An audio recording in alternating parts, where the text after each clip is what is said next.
جب اماں عائشہ پر تہمت لگی تو آپ صلی اللہ علیہ وسلم نے حضرت عائشہ سے بات کرنا چھوڑ دی۔ پھر آپ صلی اللہ علیہ وسلم کو اللہ کی طرف سے کوئی پیغام نہیں آیا تو حضرت علی رضی اللہ تعالیٰ عنہ کو مشورے کے لیے بلایا گیا کہ حضرت عائشہ کو طلاق دے یا نہیں۔ پھر حضرت علی نے ایسا جواب دیا کہ بسم اللہ الرحمن الرحیم، غزوہ بنی مستلق سے جب رسول اللہ صلی اللہ علیہ وسلم واپس مدینہ آنے لگے تو ایک مقام پر پڑاؤ کیا۔ اس غزوے میں آپ کے ساتھ ام المومنین عائشہ بنت ابی بکر بھی تھیں جو ایک ہودج میں سفر کرتی تھیں، اور چند مخصوص آدمی اس ہودج کو اونٹ پر لادنے اور اتارنے پر مقرر تھے۔ حضرت عائشہ لشکر کی روانگی سے کچھ پہلے لشکر سے باہر رفع حاجت کے لیے تشریف لے گئیں۔ جب واپس ہوئیں تو دیکھا کہ ان کے گلے کا ہار کہیں ٹوٹ کر گر گیا ہے۔ وہ دوبارہ اس ہار کی تلاش میں لشکر سے باہر چلی گئیں اور واپس آنے میں کچھ دیر لگ گئی اور لشکر روانہ ہو گیا۔ آپ کا ہودج لادنے والوں نے خیال کیا کہ آپ اندر تشریف فرما ہیں، کیونکہ آپ کی عمر مبارک اتنی زیادہ نہ تھی تو وزن محسوس نہیں ہوتا تھا۔ انہوں نے ہودج لاد دیا اور پورا قافلہ منزل سے روانہ ہو گیا۔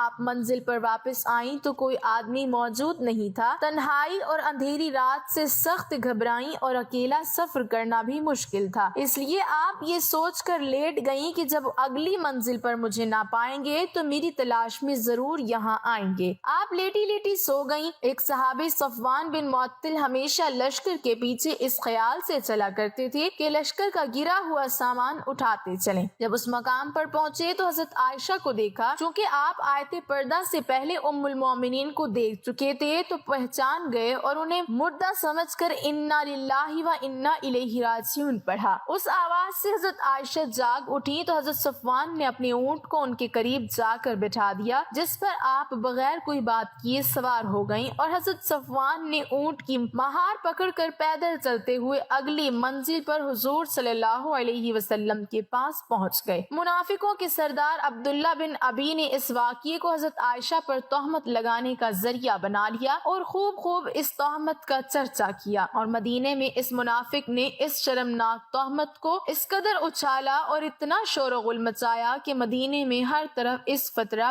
اور تہمت کا چرچا ہونے لگا، اور بعض مسلمان مثلاً حسان بن ثابت، مستہ بن اساسہ اور حمنہ بنت جہش نے بھی اس تہمت کو پھیلانے میں کچھ حصہ لیا۔ حضور اقدس صلی اللہ علیہ وسلم کو اس شر انگیز تہمت سے بے حد رنج و صدمہ پہنچا۔ اس موقع پر عبداللہ بن ابی نے کئی مقاصد حاصل کرنے کی کوشش کی۔ ایک طرف رسول اللہ صلی اللہ علیہ وسلم اور ابوبکر صدیق کی عزت پر حملہ کیا، دوسری طرف اس نے اسلامی تحریک کے بلند اخلاق کو گرانے کی کوشش کی، تیسری طرف اس نے ایک چنگاری پھینکی کہ اگر اسلام اپنے پیروکاروں کی کایا پلٹ نہ کر چکا ہوتا تو مہاجرین اور انصار آپس میں لڑ پڑتے، کیونکہ حضرت عائشہ کے حوالے سے جس شخص پر الزام لگ رہا تھا یعنی صفوان بن معطل کا تعلق قبیلہ خزرج سے تھا۔ حضور نبی کریم صلی اللہ علیہ وسلم کو عائشہ صدیقہ کی پاک دامنی پر پورا یقین تھا، لیکن چونکہ بیوی کا معاملہ تھا اس لیے آپ نے اپنی طرف برات کا اعلان کرنے کی بجائے وحی الہی کا انتظار فرمانے لگے، اور اس درمیان میں اپنے مخلص اصحاب سے مشورہ کرنے لگے۔ حضرت عمر فاروق نے عرض کیا، یا رسول اللہ، منافق یقیناً جھوٹے ہیں، اس لیے کہ جب اللہ تعالیٰ کو یہ گوارا نہیں ہے کہ آپ کے جسم اطہر پر ایک مکھی بھی بیٹھ جائے، کیونکہ مکھی نجاستوں پر بیٹھتی ہے، تو بھلا جو عورت ایسی برائی کی مرتکب ہو خداوند قدوس کب اور کیسے برداشت فرمائے گا کہ وہ آپ کی زوجیت میں رہ سکے۔ حضرت عثمان بن عفان نے کہا کہ یا رسول اللہ صلی اللہ علیہ وسلم، جب اللہ تعالیٰ نے آپ کے سائے کو زمین پر نہیں پڑنے دیا تاکہ کسی کا پاؤں نہ پڑ سکے، تو بھلا اس معبود برحق کی غیرت کب گوارا کرے گی کہ کوئی انسان آپ کی زوجہ محترمہ کے ساتھ ایسی قباحت کا مرتکب ہو۔ حضرت علی بن ابی طالب نے یہ گزارش کی کہ یا رسول اللہ صلی اللہ علیہ وسلم، ایک مرتبہ آپ کے نالین مبارک میں نجاست لگ گئی تھی تو اللہ تعالیٰ نے جبرائیل کو بھیج کر آپ کو خبر دی کہ آپ نالین اقدس اتار دیں، اس لیے بی بی عائشہ معاذ اللہ اگر ایسی ہوتی تو ضرور اللہ تعالیٰ آپ پر وہی نازل فرما دیتا کہ آپ ان کو زوجیت سے نکال دیں۔ حضرت ابو ایوب انصاری نے جب اس تہمت کی خبر سنی تو انہوں نے اپنی بیوی سے کہا کہ اے بیوی، سچ بتا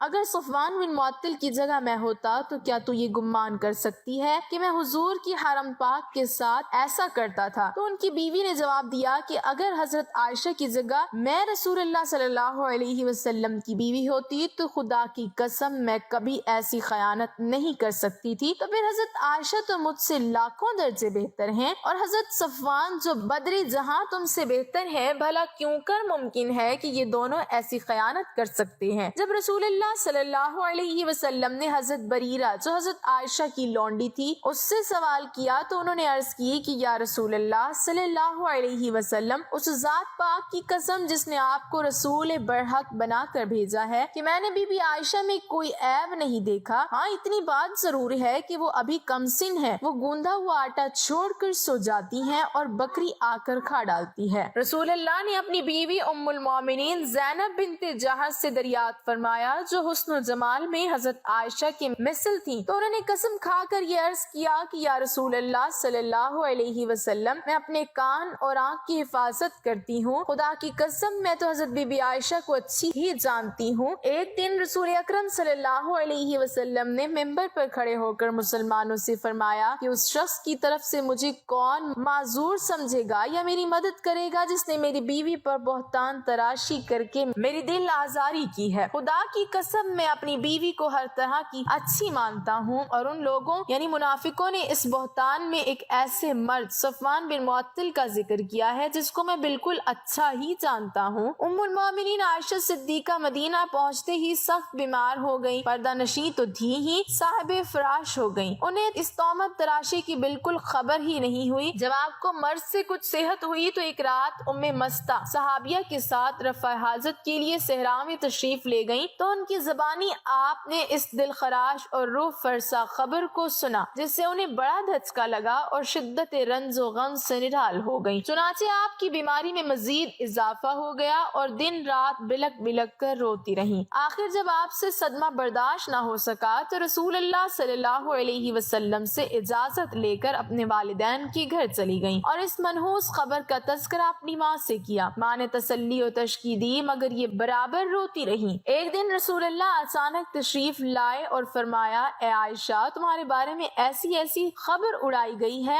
اگر تم پاک دامن ہو اور یہ خبر جھوٹی ہے تو ان قریب خداوند تعالیٰ تمہاری برات بذریعہ وحی اعلان فرما دے گا، ورنہ توبہ استغفار کر لو، کیونکہ جب کوئی خدا سے توبہ کرتا ہے اور بخشش مانگتا ہے تو اللہ تعالیٰ اس کے گناہوں کو معاف فرما دیتا ہے۔ حضور کی یہ گفتگو سن کر حضرت عائشہ کے آنسو بالکل تھم گئے اور انہوں نے اپنے والد ابو بکر صدیق سے کہا کہ آپ نبی کریم صلی اللہ علیہ وسلم کا جواب دیجیے۔ تو انہوں نے کہا، فرمایا خدا کی قسم میں نہیں جانتا کہ حضور کو کیا جواب دوں۔ پھر انہوں نے ماں سے دینے کی درخواست کی تو ان کی ماں نے بھی یہی کہا۔ پھر خود حضرت بی بی عائشہ نے حضور کو یہ جواب دیا کہ لوگوں نے جو ایک بے بنیاد بات اڑائی ہے اور یہ لوگوں کے دلوں میں بیٹھ چکی ہے اور کچھ لوگ اس کو سچ سمجھ سکتے ہیں، اس صورت میں اگر میں کہوں کہ میں پاک دامن ہوں تو لوگ اس کی تصدیق نہیں کریں گے، اور اگر میں برائی کا اقرار کر لوں تو سب مان لیں گے، حالانکہ اللہ تعالیٰ جانتا ہے کہ میں اس الزام سے بری ہوں اور پاک دامن ہوں۔ اس وقت میری مثال حضرت یوسف کے باپ حضرت یعقوب علیہ السلام جیسی ہے، لہٰذا میں وہی کہتی ہوں جو انہوں نے کہا تھا، یعنی فاصبر جمیل واللہ مستعان علی ما تصفون۔ یہ کہتی ہوئی انہوں نے کروٹ بدل کر منہ پھیر لیا اور کہا، اللہ تعالیٰ جانتا ہے کہ میں اس تہمت سے بری اور پاک دامن ہوں، اور مجھے یقین ہے کہ اللہ تعالیٰ ضرور میری برات کا ظاہر فرما دے گا۔ رسول اللہ صلی اللہ علیہ وسلم حضرت ابو بکر صدیق کے گھر میں موجود تھے اور ابھی تمام لوگ اپنی جگہ پر بیٹھے تھے کہ اچانک حضور پر وحی نازل ہونے لگی اور آپ پر نزول وحی کے وقت بے چینی شروع ہو گئی۔ شدید سردی کے موسم میں آپ کے بدن مبارک سے پسینے کے قطرے ٹپکنے لگے۔ وحی اترنے کے بعد رسول اللہ نے مسکراتے ہوئے فرمایا کہ اے عائشہ، تم خدا کا شکر ادا کرتے ہوئے اس کی حمد کرو کہ اس نے تمہاری برات اور پاک دامنی کا اعلان فرما دیا۔ اور پھر آپ نے قرآن کی سورۃ نور میں سے 10 آیتوں کی تلاوت فرمائی جو آیت نمبر 11 سے شروع ہو کر 20 پر ختم ہوتی ہے۔ ان آیات کے نزول کے بعد منافقوں کا منہ کالا ہو گیا اور ام المومنین عائشہ کی پاک دامنی کا آفتاب اپنی پوری آب و تاب کے ساتھ اس طرح چمک اٹھا کہ قیامت تک آنے والے مسلمانوں کے دلوں کی دنیا میں نور